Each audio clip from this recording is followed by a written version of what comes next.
Bismillahirrahmanirrahim.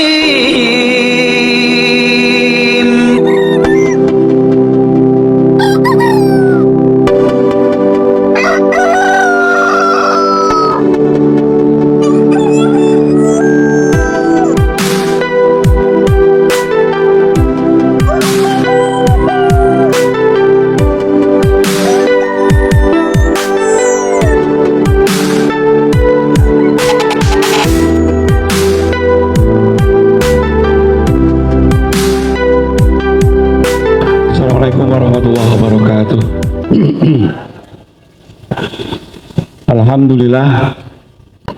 Alhamdulillahi nahmaduhu wa nasta'inuhu wa nastaghfiruh wa na'udzu billahi min shururi anfusina wa min sayyiati a'malina.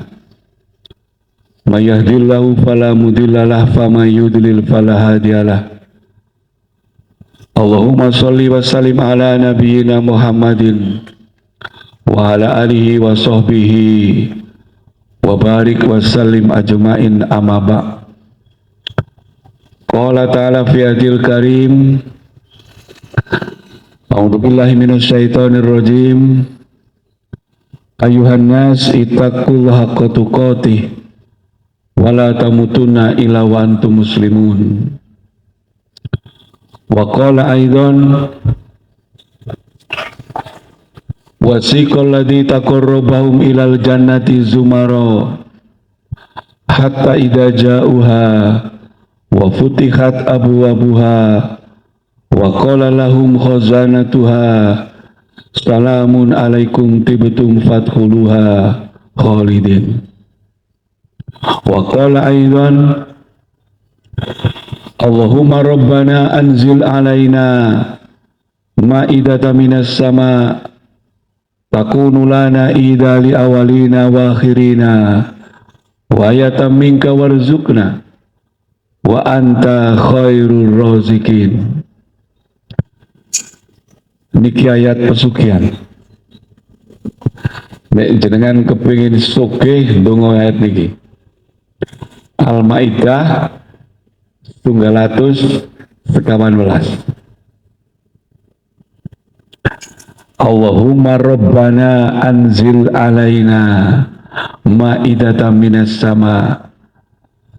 Wahai Tuhan kami, turunkanlah kepada kami hidangan dari langit. Dahsyat ayat ini.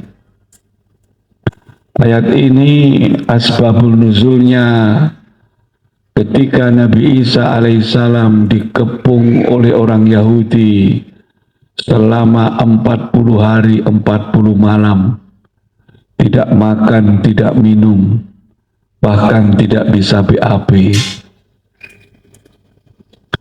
Para hawariyun nek murite Kanjeng Nabi biasanipun disebat sahabat. Sahabat adalah orang yang bertemu Nabi, hidup bersama Nabi. Imam Nawawi menyebutkan sahabat pada saat itu sekitar 125.000. Ada yang menyebutkan 200.000. Tiap yang muktabar 125.000. Cuman biar nak kasih dengan sensus. Hanya diperkirakan segitu. Nek murite Kanjeng Nabi dipun sebut sahabat, nek murite Nabi Isa disebut hawariyun. Hawariyun itu pengikutnya Nabi Isa. Pengikutnya Nabi Isa, hawariyun, jumlahipun kali welas. Enten Yudas yang berkhianat, enten Paulus, enten Matius, enten Yohanes, enten Maria Magdalena, satu-satunya murid perempuan. Menawi jenengan mirsani nate mirsani lukisan Leonardo da Vinci, lukisan jamuan terakhir. Nabi Isa duduk di meja besar, beliau di tengah, Kemudian di sampingnya ada 6 orang, di sampingnya juga ada 6 orang. Di depan meja itu ada anggur, ada roti. Lukisan ini diberi judul Jamuan Terakhir. Di Singapura dilelang lukisan ini berharga 1,8 triliun. Wah, dahsyat itu. Untuk 1,8 triliun itu berarti kalau dibikin kampus itu kayak kampus, wah, besar banget itu. Nah, jamuan terakhir. Tapi Injil tidak bisa menjelaskan dari mana datangnya anggur. Injil tidak bisa menjelaskan dari mana datangnya roti. Tapi Al-Quran bisa. Bahkan peristiwa itu diabadikan dalam Al-Quran dalam satu nama surat. Surat jamuan terakhir. Namanya Al-Maidah. Gitu? Al-Maidah itu jamuan, hidangan. Tertulis di Al-Maidah 114. Allahumma Rabbana anzil alaina ma'idatan minas sama. Ya Allah, turunkanlah kepada kami hidangan dari langit, jamuan dari langit. Coba betapa hebatnya Al-Quran. Nabi Isa alaihissalam disebut di dalam Al-Quran sebanyak 97 kali. Disebut dengan nama Isa 23 kali. Disebut dengan nama Ibnu Maryam 32 kali. Disebut dengan Al-Masih 12 kali. Nabi Muhammad hanya 23 kali. Bahkan ibunya Nabi Isa, Maryam, juga diabadikan dalam Quran surat Maryam. Ada doa Paskah yang sangat dahsyat, yang Injil juga tidak tahu. Doanya Nabi Isa dalam Al-Quran surat Maryam. Wassalamu alayya yauma wulidtu wa yauma amutu wa yauma ubasu hayya. Ini juga doa agar kita tetap sejahtera sehingga tua. Tetap diberi kecukupan hingga usia lanjut. Wassalamu alayya yauma wulidtu. Ya Allah, sejahterakanlah aku pada saat aku dilahirkan. Sejahterakanlah aku pada saat aku dimatikan. Dan sejahterakanlah aku pada saat aku dibangkitkan hidup kembali. Coba.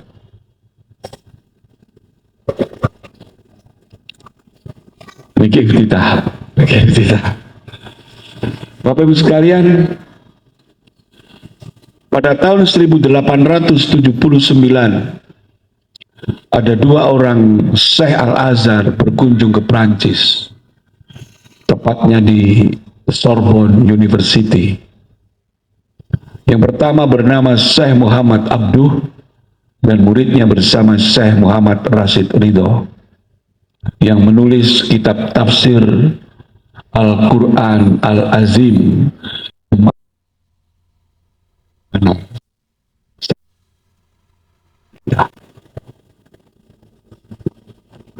Di Prancis itu Abduh pidato bagus di depan ratusan filsuf, cendekiawan, ulama-ulama Eropa berkumpul di situ. Abduh pidato, di dunia ini tidak ada agama sehebat Islam. Tidak ada agama yang punya kitab seperti Al-Quran. Tidak ada agama yang punya nabi sempurna seperti Muhammad. Tidak ada agama yang punya ajaran teologis sesistematis Islam yang mengajarkan beberapa perilaku positif, suka membaca, produktif, toleran. Semua ulama terdiam. Tidak ada yang membantah.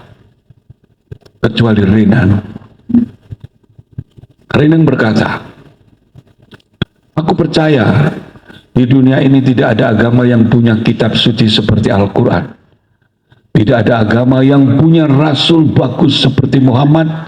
Tidak ada agama yang punya ajaran sempurna seperti Islam. Tapi kemudian Ringan bertanya, tapi tunjukkan kepadaku di mana di dunia ini ada komunitas Islam seperti yang digambarkan dalam Al-Quran. Tunjukkan kepadaku di mana di dunia ini ada komunitas seperti yang diinginkan oleh nabimu. Abdul terdiam. Kemudian dia balik ke Mesir.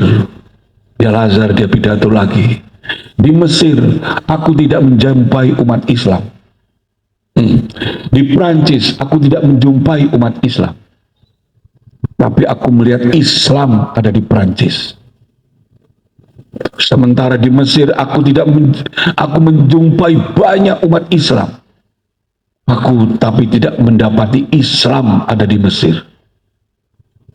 Yang aku jumpai adalah umat Islam yang suka bertengkar, yang suka berselisih, yang malas, tidak produktif. Kemudian Syekh Rashid Ridho bertanya, "Limadha ta'akhara al-muslimuna wa taqaddamu ghairuhum?" Kenapa umat Islam yang punya kitab bagus, nabi bagus, ajaran bagus, selalu kalah dibandingkan dengan umat-umat yang lain? Abdul menjawab, al-Islamu mahjubun bil muslimin. Karena umat Islam yang bagus itu ditutupi oleh kebodohan umat Islam sendiri. Ini yang menjadi inspirasi Kiai Dahlan mendirikan Muhammadiyah. Karena umat Islam banyak melakukan tahayul, bid'ah, khurafat. Jauh dari ajaran Nabi. Jauh dari ajaran Islam. Tahun 2005, saya pernah tinggal di Illinois, di Amerika, di kampungnya orang Yahudi. Di dunia ini, Pak, orang Yahudi itu jumlah penduduknya hanya sekitar 0,00001%. Dari 9 miliar penduduk dunia, orang Yahudi nggak lebih dari 100 juta. Saya pengen pirsa panjenengan nopo nate pirsa teng Ponorogo niki enten sinagog. Di Jawa Timur aja nggak ada sinagog, nggak ada orang Yahudi. Tapi jejak orang Yahudi bisa kita temui di mana-mana.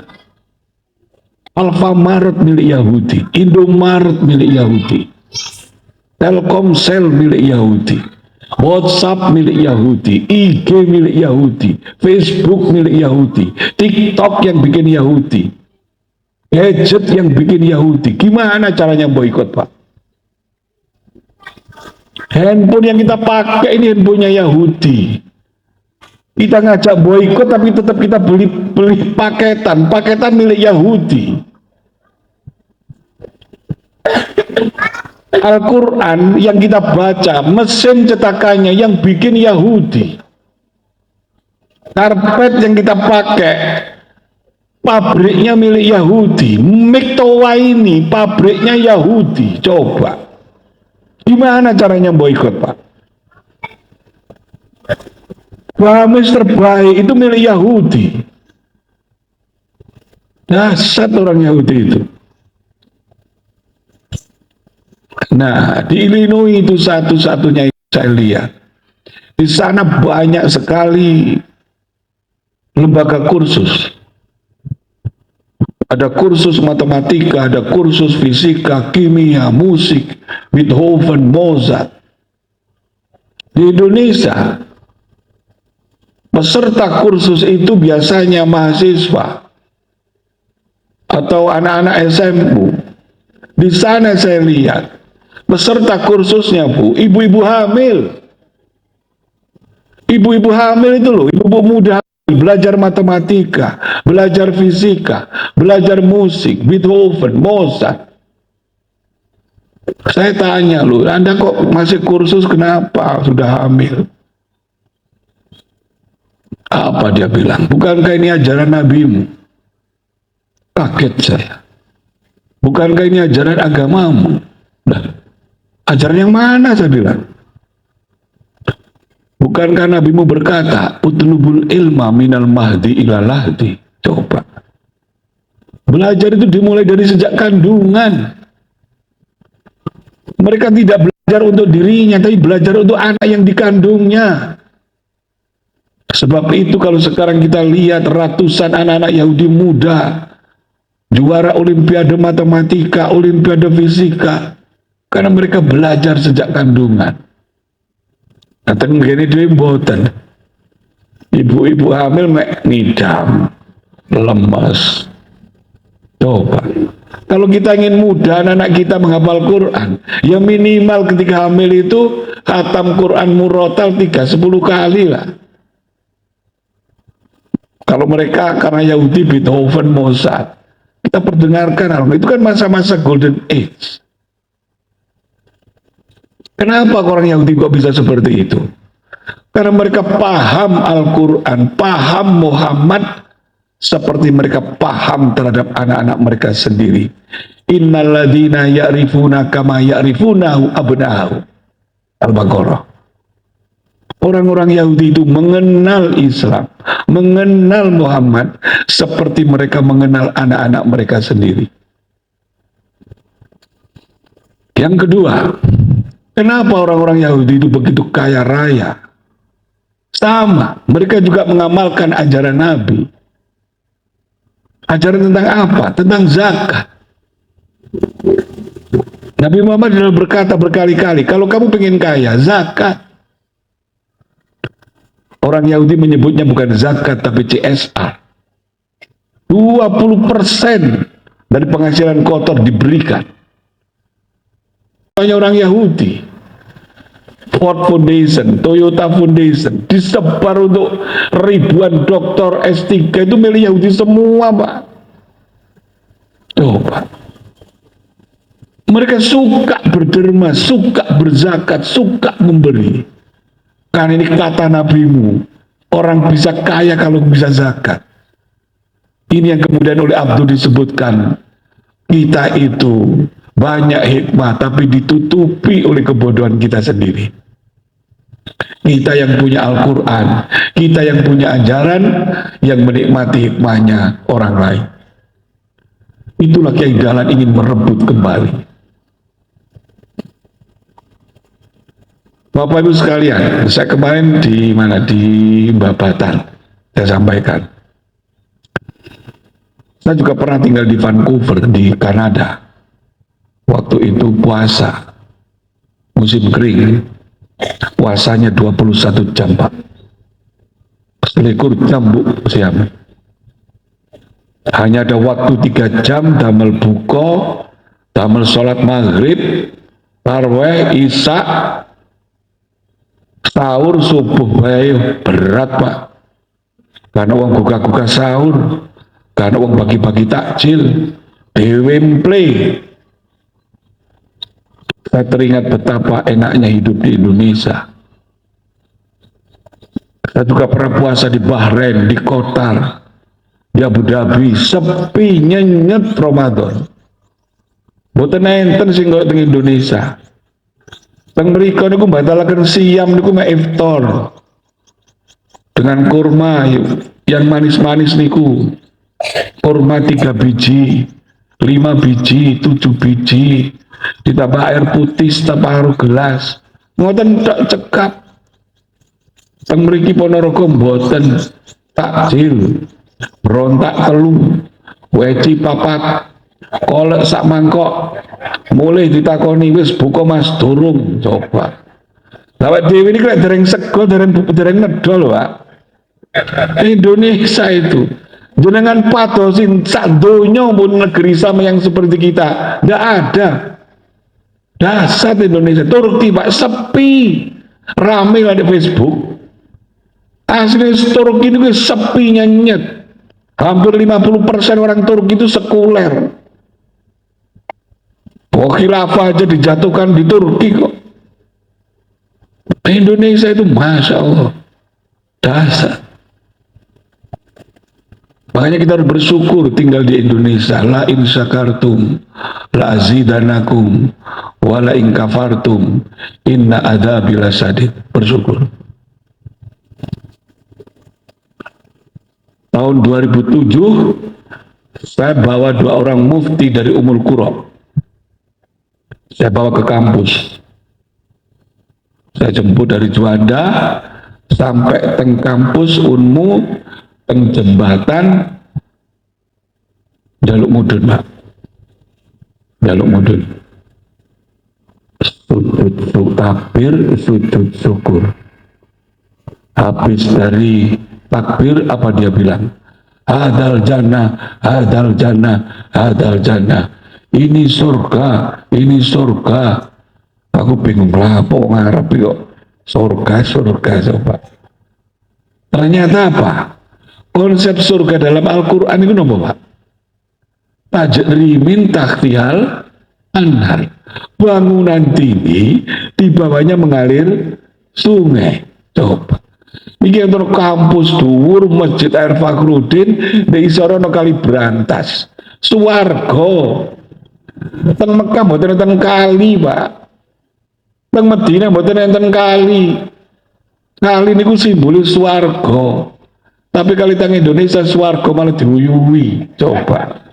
Jadi tempat sampah itu, surga itu. Nah, ini kita mari membuka wacana, membuka paradigma. Tahun 1985, ini saya masuk ke judul merawat jejak dakwah Pak Air Fakhruddin. Allah yarham, semoga beliau diberikan keberkahan, kemudian ampunan, dan dimasukkan ke dalam surga. Pak Air Fakhruddin itu ketua PP Muhammadiyah 4,5 periode. Periode terbaik, terlama. Beliau itu bukan profesor, bukan doktor, tapi pegawai KUA golongan luru B, Pak. Pegawai KUA naib golongan luru B, pensiun luru C. Tapi masa Pak Air Fakhruddin 4,5 periode itu, ratusan universitas berdiri, ratusan rumah sakit berdiri, ribuan amal usaha berdiri. Masanya Pak Air Fakhruddin. Bukan masanya Prof. Amin, bukan masanya Prof. Safi'i, bukan masanya Prof. Din, tapi masanya Pak Air Fakhruddin. Dasar orang ini. Datang NU wali ini. Wali kutub. Pak Air Fakhruddin. Gus Dur pernah bilang, aku ini adalah orang Muhammadiyah yang dititipkan di NU. Gus Dur. Nah, saat itu Gus Dur kemudian ngundang Pak Air Fakhruddin di Tebu Ireng. Tebu Ireng itu ada satu duriah yang hampir satu bani itu aktif di Muhammadiyah. Terutama di Mbah Basir, Kiai Basir. Kiai Basir ini nanti yang akan melahirkan seorang putra menjadi ketua PP Muhammadiyah. Sinten? Kiai Azhar Basir. Ayo, lali mudah jenengan. Wah, dibeliku gampang lali niku. Ora tau khol niku ya ora ngono iku. Karo ulama dhewe lali. Long makamnya Ki Bagus Hadi Kusumo hilang kok. Ical lho, Pak. Ki Bagus Hadi Kusumo ketua PP Muhammadiyah yang mengusulkan sila pertama ketuhanan yang Maha Esa niku hilang kuburannya, Pak. Jangan pun nate ziarah teng kuburane Kiai Dalana. Ora tahu. Tapi nang kuburane wong bodoh. Borobudur ping 7. Nang kuburane Kiai Dalan ora tahu, alamate ora ro. Ayo teng pundi? Ayo. Sekali-sekali ziarah Pak, kan berboleh ziarah kubur. Ziarah kubur itu sunnah loh Pak. Ziarah kubur itu sunnah. Lihat di Tarji. Sunnah. Kalau kita mau ziarah kubur, lepas alas kaki. Sunnahnya dengan kaki kanan. Ucapkan assalamualaikum. Napa? Ayo, orang sing iso, orang tahu berkunjung. Assalamualaikum ya ahli diyar, darul qaumil mu'minina wal mu'minat. Fa insyaallah bikum laikun. Itu doa masuk kubur. Jangan melangkai kubur, jangan menginjak kubur. Itu sunnah-sunnah. Jangan duduk di atas kubur. Berdoa. Sehingga oleh nang kuburan jaluk donga, itu syirik. Kajeng Musda, pimpinan daerah rombongan misalnya, kuburnya Kiai Dahlan. Bah, niki kajeng Musda. Kalau njaluk donga angsal suara kata niku syirik. Tapi kalau kita berdoa di sana kan disunahkan. Kalau Kiai Dahlan kita duduk persis di atas kepalanya. Kalau perempuan di arah perutnya itu sunnah semua. Mau beranjak dari kubur kita ambil tanah 3 kali itu sunnah semua, mutawatir semua hadisnya. Nah kita sekarang jarang yang begitu-begitu. Nah sampai mana saya tadi? Nah, lali ngomongnya Glatra. Nopo? Ayo Mesir. Nah, tepuireng. Kita Pak R. Fakhrudin. Diundang. Puasa-puasa. Pak R. Fakhrudin itu yang Jawa Medok. Beliau tidak bisa bilang Muhammadiyah. Tapi Muhammadiyah. Nah, itu Pak R. Fakhrudin. Beliau juga tidak bisa bilang an'amta alaihim, tapi annamta ngalaihim, ghairil magdubi ngalaihim, waladolin. Amin. Nah itu Pak ya. Termasuk Pak Azhar. Nah, selesai buka, sholat maghrib, buka, Pak Fakhrudin pamitan, Gus, kula pun buka, pun sholat maghrib, kula ajeng pamit mantuk. Apa jawaban Gus Dur? Lho Pak R, acaranya dereng rampung. Lho napa malih? Nggih, niki jamaah ngersakaken panjenengan dados imam sholat tarawih. Niki Gus Dur kajeng ngerjain Pak. Karepe Gus Dur kate di munggono medsos sampe gage status. Ketua PP Muhammadiyah ngimami sholat tarawih 23 rakaat. Mau Kak? Tadi statusan itu. Dan saat ini viral nih. Viral. Nah, karena begitu Pak R juga, oke insya Allah kula sagah ngimami Pak R. Niki dua wali niki adu cerdik nih. Perangi ulama yang ngoten niku, Pak. Mboten gegeran. Perang ulama itu adu strategi. Pak R ngimami. Begitu ngimami sholat isya pun rampung, Pak R ngumumaken teng jamaah, para jamaah kula AR Fakhrudin, ketua Muhammadiyah, ketua Muhammadiyah. Kula dipun aturi Gus Dur ngimami panjenengan sholat tarawih. Kula tanget damel cara NU napa cara Muhammadiyah.